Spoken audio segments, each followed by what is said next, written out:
Dream come true para sa mima ng bayan at content creator na si Sasa Girl ang makasama sa pelikulang Balota si Marian Rivera. Ang latest interaction nila, good vibes ang hatid sa netizens. May report si Von Aquino. Okay, so nagbablog ako dito na sa Cinemalaya tayo. Kailangan Kinagigiliwan ngayon online ang video post ng content creator na si Sasa Girl kung saan hinahanap niya ang cast ng pelikula nilang Balota, isa sa mga finalists sa Cinemalaya Film Festival 2024. Kailangan pupuntahan natin yung cast ng Balota. Yes! Uunahin natin ang napakaganda at napaka-fresh. Wait lang. Joke lang. Ayan, pa ako. Di ba ang ganda? Mahigpit na yakap ang ibinigay sa kanya ni Kapuso primetime queen Marian Rivera at hirit niya Walang pinagkaiba. Ganon. nang tanungin si Sasa kung anong feeling na makatrabaho si Marian.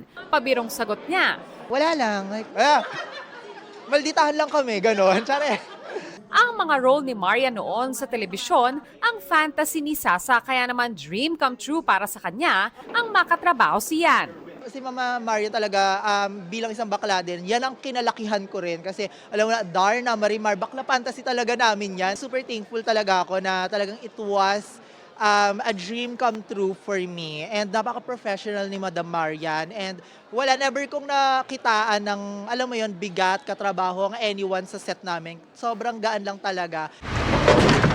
Matapos i-reveal ang pinag-uusapang teaser ng Balota noong nakarang linggo, ngayon, ini-reveal na rin ang official poster kung saan makikita ang gurong si Emily na ginagampanan ni Marian na sugatan ng mukha at may hawak na balota. Para sa GMA Integrated News, Von Aquino, Nakatutok, 24 Oras.